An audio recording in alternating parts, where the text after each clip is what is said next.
The National Broadcasting Company and its affiliated stations present The Pacific Story.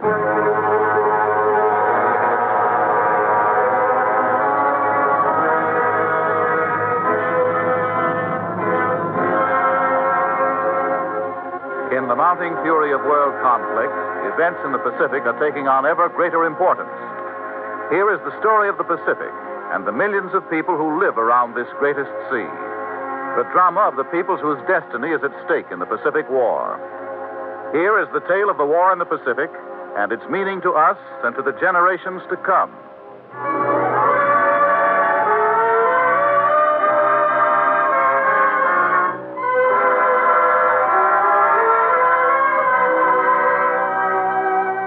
Tonight's Pacific Story, Saipan, Springboard to Nippon, comes to you from Hollywood and Washington, D.C., as another public service with drama of the past and present and commentary by Brigadier General Loris Norstad, Chief of Staff of the 20th Air Force.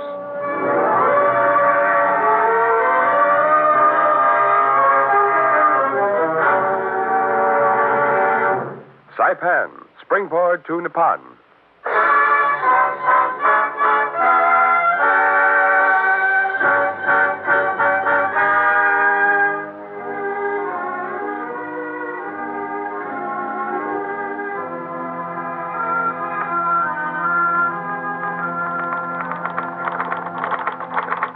I'm writing this from where the bloodiest battle of the Pacific was fought.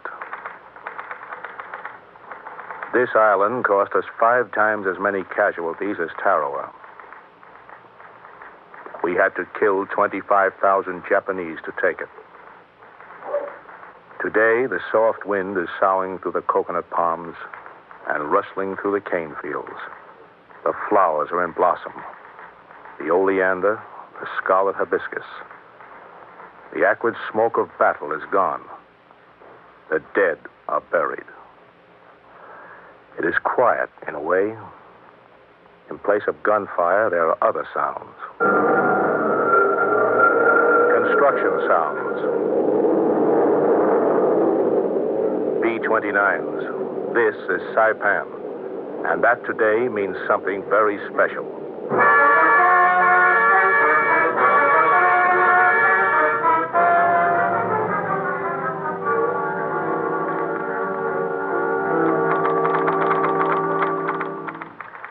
The night before we landed, last June 15th, 2 other correspondents and I were aboard a transport looking over the detailed chart of Saipan. It doesn't look like much of an island. Well, it's about 15 miles long and about 4 miles wide, isn't it, Benoit? Yeah. And see these reefs out here? And remember what happened on those reefs at Tarawa. Well, they must be expecting something.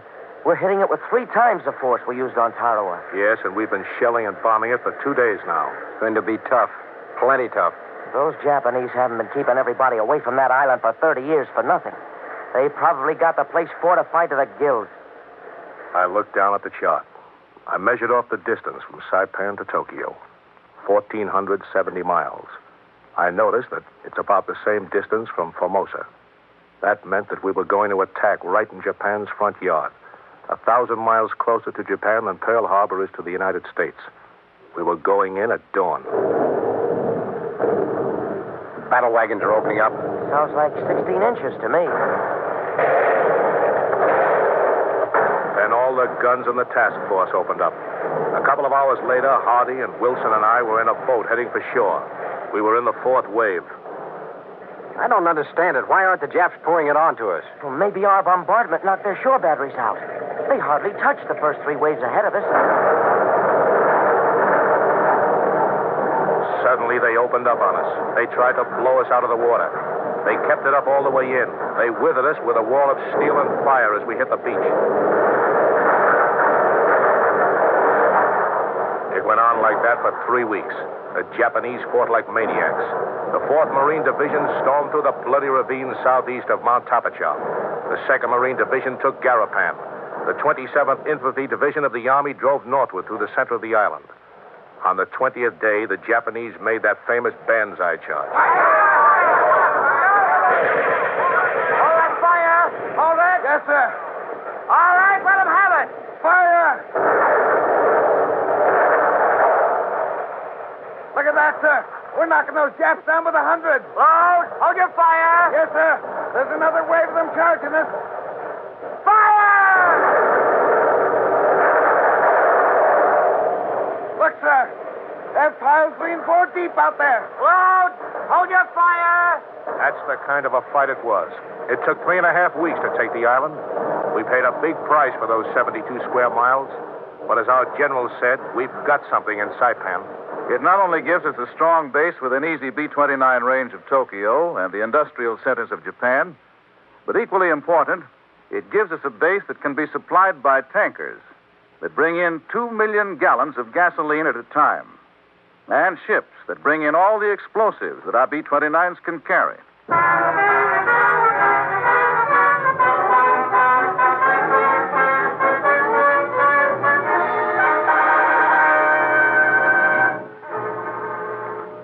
Sugar cane is billowing in the wind once again. And the fruit trees that were not shattered in those 3.5 weeks of hell are bearing papayas and mangoes and guavas and bananas just as if nothing happened. But Saipan is a changed place. Today, Saipan is seeing more activity than it ever saw in all the 30 years of its Japanese occupation.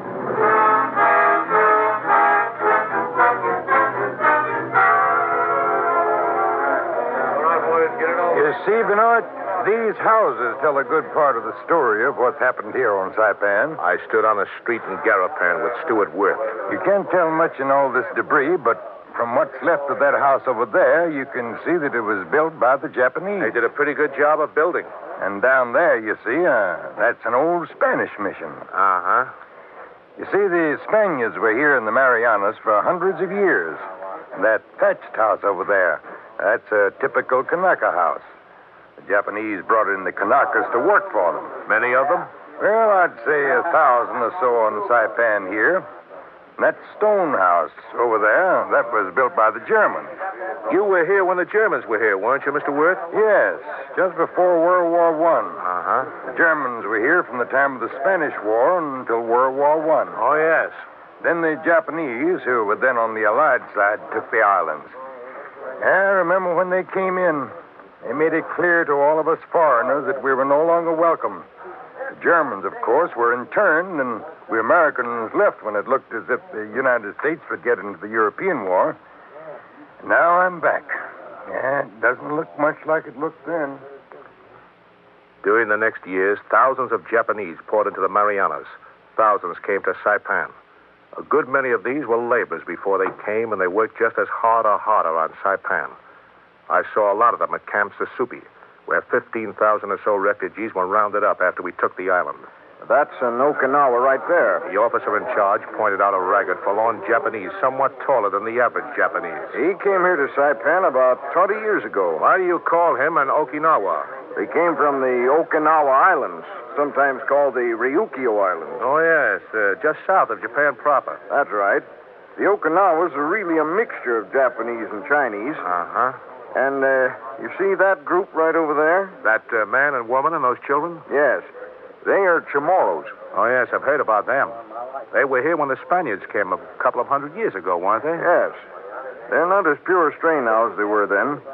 They've intermarried with Filipinos and Spaniards, and some of them with the other peoples that have come here. But their language is something like Spanish, and they have a lot of the Spanish customs. They're good looking. And they're friendly. Most of them are Christians, and because of that, they've had a tough time all these years under the Japanese. That's another reason they're glad to see us.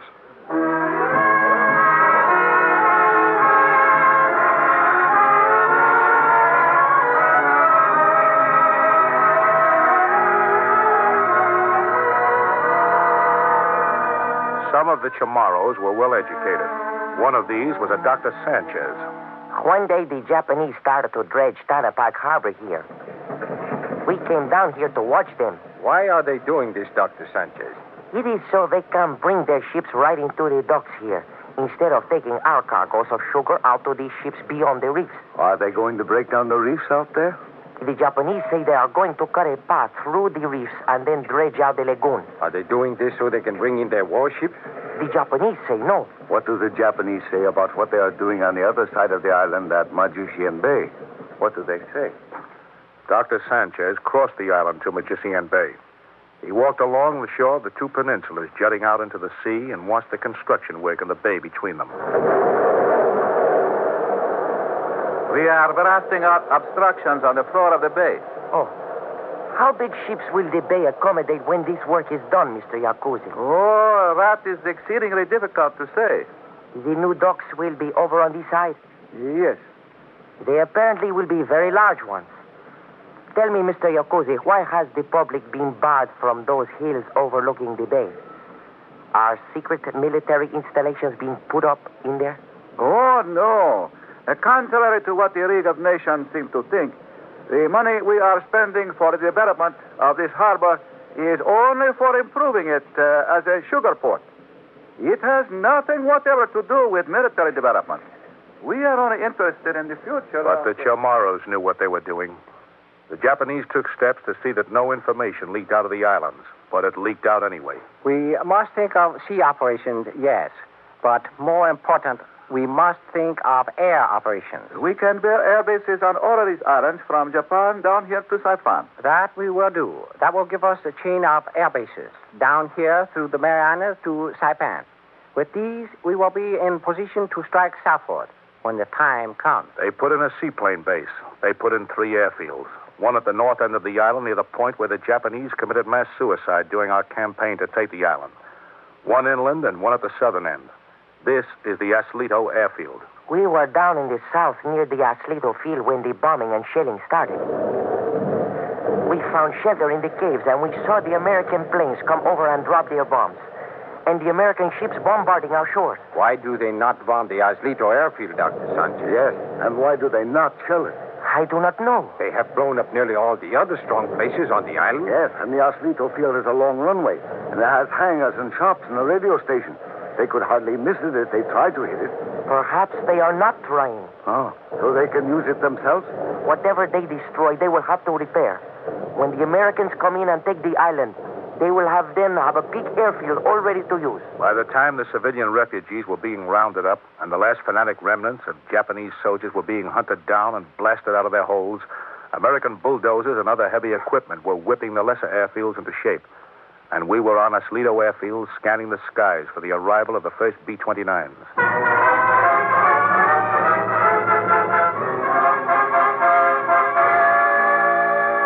American supplies poured in. The Japanese had built highways and railways and canals, and we put them to good use. Crews went to work immediately to get them back into service. Tanapag Harbor and Magician Bay went into service. The 72 square miles of Saipan suddenly became alive with activity.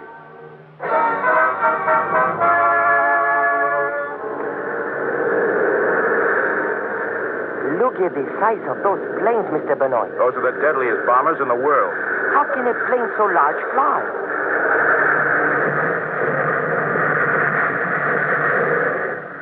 Watching those first B-29s coming in, we got some idea of the importance of the operations that were being planned for Saipan. This was the vanguard of the powerful 21st Bomber Command of the 20th Air Force. We had paid in blood and suffering for this island, and now we were going to use it in a way and on a scale unheard of ever before. The 20th Air Force will be in the nature of an aerial battle fleet, able to participate in combined operations, or to be assigned to strike wherever the need is greatest. That's how the War Department summed up the job of the 20th. The first B-29 taxied up. It looked like an aerial battle wagon. Soon, Dr. Sanchez and I were talking to the crew. I have never seen such a big plane.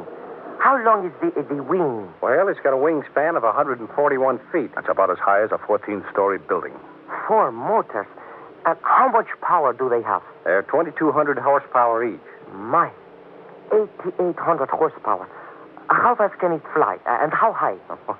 I'm afraid those are military secrets. They are military secrets. But we found out since that they make more than 300 miles an hour and have a ceiling well over 30,000 feet.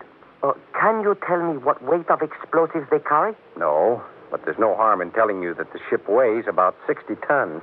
60 tons? One by one, the powerful B-29s came in. They slid down to easy landings. But for all their grace and beauty, they were made for a grim business. Heavy machine guns and 20-millimeter cannon bristled out of their sleekness. These babies are not only bigger and more powerful than other bombing planes, but they got quite a few other advantages besides. For example, In the Flying Fortress, a bombardier has a separate compartment. He keeps in contact with the pilot by telephone. Well, in these B-29s, the bombardier is right here with the pilot. That's a big advantage. I'm a bombardier, and I can talk directly with the pilot, and that means a lot in precision bombing, and that's our job. There are 7 to 11 men on the crew, and they know their business. I'm the engineer. Every piece of equipment in the B-29 is operated by an electric motor. That's why there are 137 electric motors in them. The B-29 is built to fly long distances at high altitudes. That means long hours in the air. That's taken care of with our pressurized cabin. We don't have to use oxygen masks. That cuts down flying fatigue, and to make it even better, right behind my waist gun, there's a bunk where 2 guys can sleep at a time. This was the weapon that was to do the job. This big, sleek superfort. And these were the crews, these specially trained, specially qualified, specially trained men. I'm from Wisconsin. I'm from New York. I'm from Arizona. I'm from Mississippi. This 20th Air Force was different from anything else in the world. Home base? Our base is Washington, D.C. Commander of the 20th, that's General H.H. Arnold. In charge here on Saipan, well, that's Brigadier General Hayward S. Hansel. He was the bombardment wing commander of the 8th Air Force in England. Our job? To pinpoint the places that need it most. The world was to be its battleground, but Japan had a priority. Japan was first on the list. More and more B-29s came in. Since June 1940, these giants had been in construction. Since the fall of France, they had been in development. Since 1942, they'd been in production. Now they were coming down out of the sky on this little Pacific island on Japan's doorstep. And as they came in, the air-base facilities were being expanded. And by ship were coming the enormous supplies of gasoline and oil they would need to take them the 1,500 miles to Tokyo, and the endless tons of explosives they were to drop to wipe the strategic centers of Japan off the map.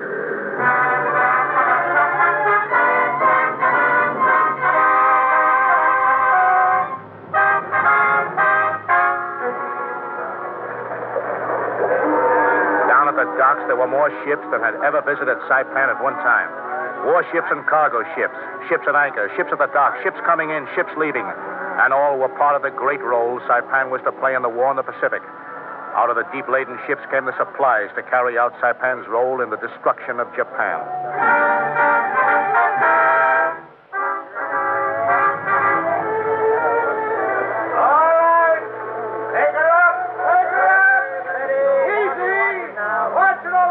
Dr. Sanchez and I stood there watching the unloading. I can hardly believe it. This is the harbor the Japanese said they were developing for the sugar trade. Lucky for us, they did develop it. Stand back over there. Watch it. Easy there. This ain't sugar, you know. It seems they have already unloaded enough explosives to destroy Tokyo. It'll take a lot more than that. This was the officer in charge of the unloading. We've only just started. Only the first ships will come in. From now on, it'll be a steady stream of them. Because those B-29s are going to use up an awful pile of this stuff. That's it. Go away. Go away. Hey, got it? All right, unhook it. Let's get going with the next load. Take a pile of stuff, you know, to carry on a war. While explosives came out of this ship, gasoline was coming out of tankers, and food and other supplies were coming out of other ships. You see, Saipan's going to be valuable. Not only as an air base, but as a base of supply for United States Navy vessels. Why, until we got Saipan here, our Navy ships had to go all the way back to Pearl Harbor. From now on, a lot of them are going to be supplied right here. All right. Take it up.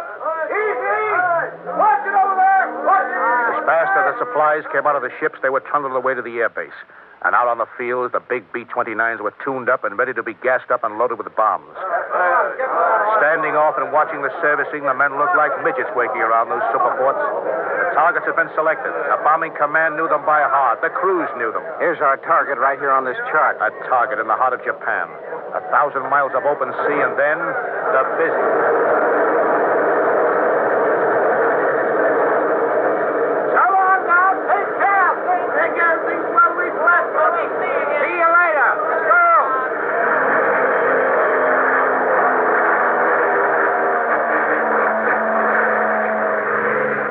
Where they were going, but they did.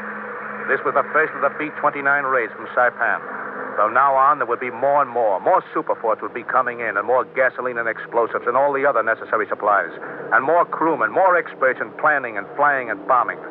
We watched those big superforts until they were out of sight.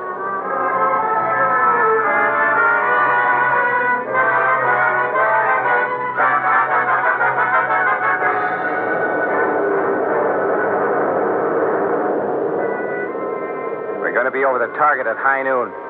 There she is up ahead there. It's all yours. Line up on it. Bombs away.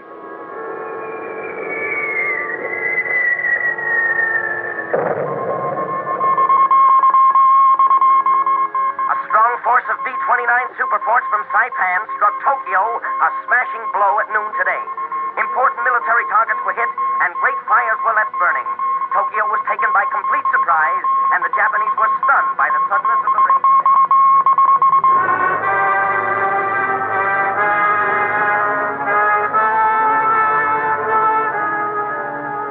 The terror of war that the Japanese had visited so much on other lands had been brought home to them. The thunder and shriek of war, which only recently had echoed over this island, was now theirs. And Saipan, this mighty dot in the Pacific, was quiet. But our B-29s were to go back again and again. The Mushishino Aircraft Factory was hit today. The Nakajima Aircraft Works was hit today. The Ibaraki Prefecture north of Tokyo was hit today. The Industrial Center of Nagoya was hit today.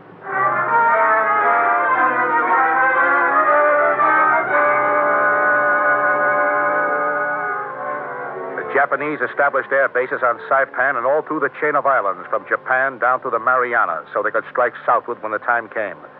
Well, their time came. It has passed. Now it's our turn to use these same islands in reverse. And that is what the B-29 Superforts of our 20th Air Force are doing out at Saipan.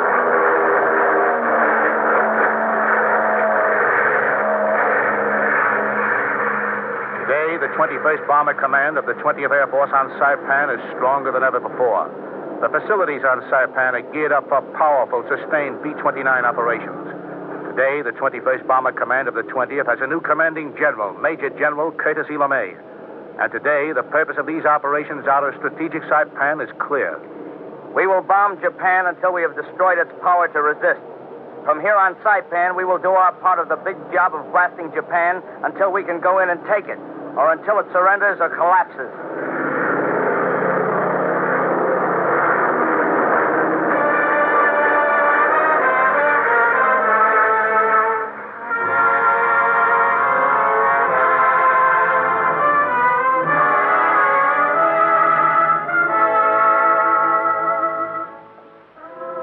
This is the story of what has happened on Saipan.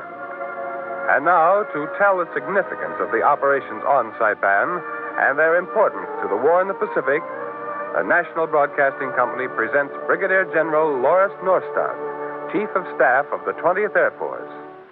The next voice you hear will be that of General Loris Norstad. We take you now to Washington, D.C.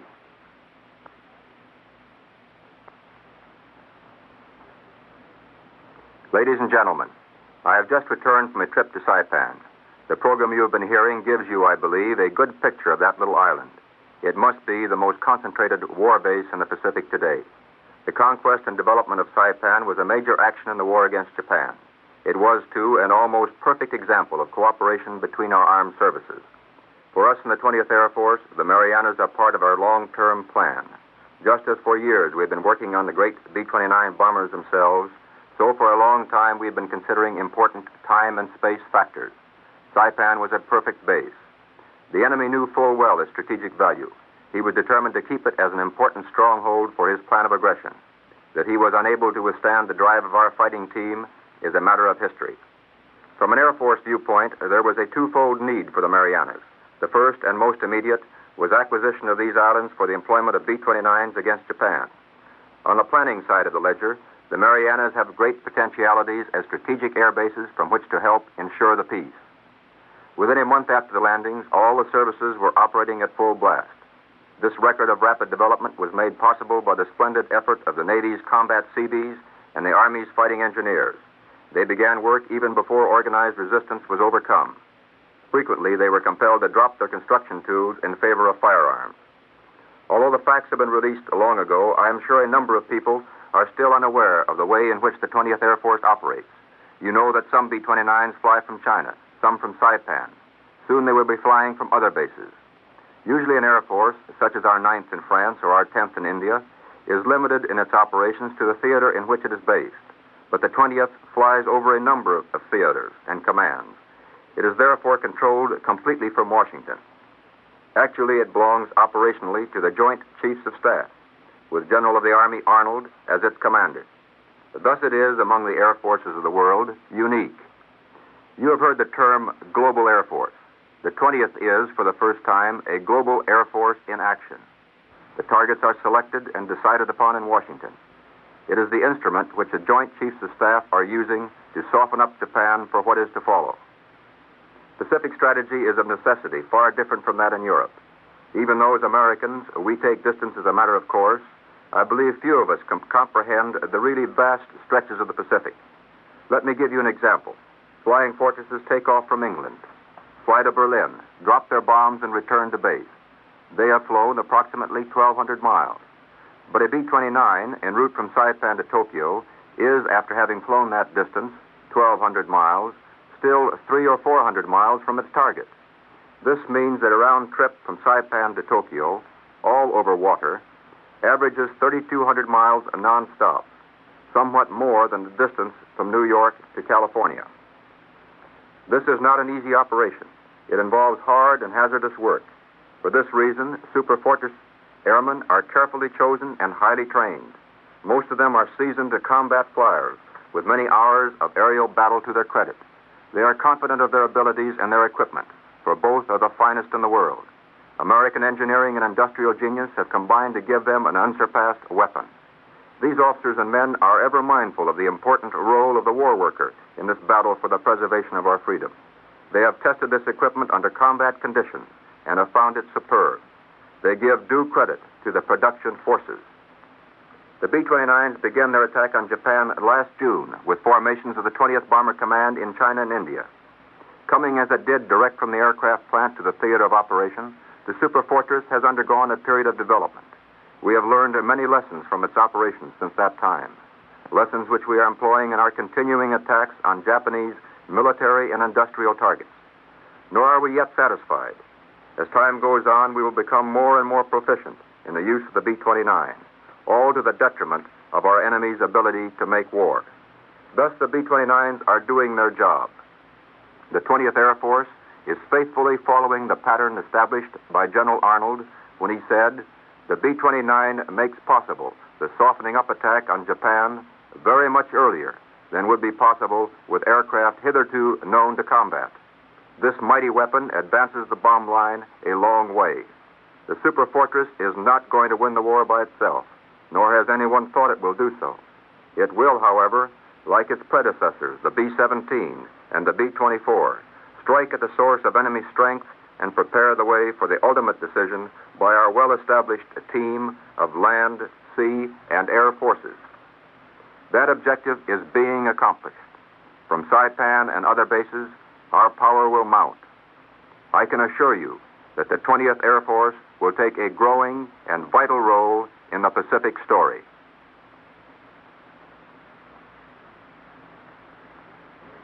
Thank you, General Loris Norstad.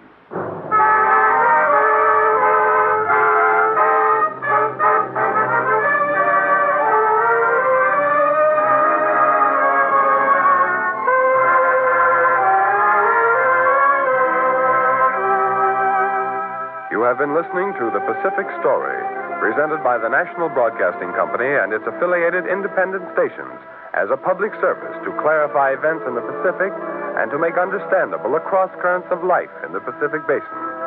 For a reprint of this Pacific Story program, send 10 cents in stamps or coin to University of California Press, Berkeley, California.